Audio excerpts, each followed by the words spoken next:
Madam, আপনার সাথে কথা। আপনারা রাস্তায় তো বসে রয়েছেন, আপনি দেখলাম ওখানে লেখাও রয়েছে চাকরিটা, সেক্ষেত্রে এখনো পর্যন্ত আপনারা রাস্তায় মূলত কি চাইছেন, এখনো পর্যন্ত দাবি? আমাদের একটাই দাবি যে আমাদের পুনর্বহাল, যেভাবে যে পজিশনে আমরা ছিলাম 7 বছর আগে জয়েন করেছিলাম, সেই জায়গাতে আমাদের পুনর্বহাল, এছাড়া আর কোনো দাবি নেই এই মুহূর্তে। তলব করা হচ্ছে যে মারধরের ঘটনা, যে গন্ডগোলের ঘটনা হয়েছিল, তার পরিপ্রেক্ষিতে বিধাননগর কমিশনারেট আপনাদেরকে তলব করছে যে চিঠি দিয়ে, সেক্ষেত্রে আপনারা কি যাবেন? আজকে এরকম কোনো সিদ্ধান্ত নিয়েছে?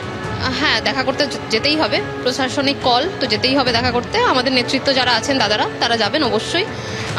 যে চিঠি করা হয়েছে বা তলব করা হয়েছে তার আনসার তো দেওয়া হবে। সরাসরি যাবেন? একদম একদম, এখান থেকে যাওয়া হবে। কল্পনাই একদম একদম। একটা বিষয়, সেটা হচ্ছে শিক্ষামন্ত্রী গত পরশুদিনকে বলেছিলেন আপনারা আন্দোলন করছেন, কিন্তু শিক্ষা দফতর থেকে বারংবার আপনাদের কাছে জানতে চাওয়া হয়েছে আপনাদের দাবিটা কি রয়েছে, কিন্তু আপনারা কোনো রকম কোনো লিখিত দাবি দেননি, যা গণমাধ্যমে তিনি যা জানতে পেরেছেন। সেক্ষেত্রে আপনারা কি কালকে চিঠি এখান থেকে যখন আমাদের ওপেন কল দেওয়া হয়েছিল শিক্ষামন্ত্রীকে, যে আমরা চাইছি উনি বাইরে এসে আমাদের সঙ্গে সশরীরে এবং জনসমক্ষে দেখা করুন, সেই দাবিটা তো মানা হয়নি। এখন দেখা যাক উনি কি করছেন, নেক্সট স্টেপ কি হচ্ছে। আপনারা জানিয়েছেন? হ্যাঁ, একদম। চাইছেন আবার আলোচনা? একেবারে হিন্দোল, অর্থাৎ বোঝাই যাচ্ছে তারা বলছেন যে প্রশাসনিক কল, তারা থানায় যাবেন। আমাদের অপর প্রতিনিধি পার্থ প্রতিম ঘোষ একেবারে বিধাননগর উত্তর থানার সামনে থেকেও রয়েছেন। পার্থ, দেখো, বিধাননগর উত্তর থানার তরফ থেকে কিন্তু তাদেরকে গত সোমবার থেকে আজকে পর্যন্ত 3 দিন ধরে তলব করা হয়েছিল, কিন্তু সেই তলব করা হলো আমরা দেখেছি সোমবার দিনকে কেউ আসেননি, মঙ্গলবার দিন যাদেরকে তলব করে তারা আদালতের দ্বারস্থ হয়েছে ইতিমধ্যে, এবং আজকেও আরও 3 জনকে তলব করা হয়েছে। তবে এখনও পর্যন্ত সকাল 11টার সময় আশা করা থাকলেও তারা আসেননি। ইতিমধ্যে তুমি জানো যে বিধাননগর উত্তর থানায় যে মামলা দায়ের হয়েছিল, সেই মামলার পরবর্তীকালে এই মামলা তদন্তভার কিন্তু বিধাননগর কমিশনারেটের গোয়েন্দা বিভাগ তারা গ্রহণ করেছে। তবে আজকে আসবে কি আসবে না সেই বিষয়টা পরবর্তীকালে স্পষ্ট হবে, কিন্তু যারা আন্দোলনকারীরা তাদেরকে আজকেও ডেকে পাঠানো হয়েছে, তারা জানিয়েছেন তারা আজকে আসবেন, কিন্তু এখনও পর্যন্ত তারা সিদ্ধান্ত নেননি।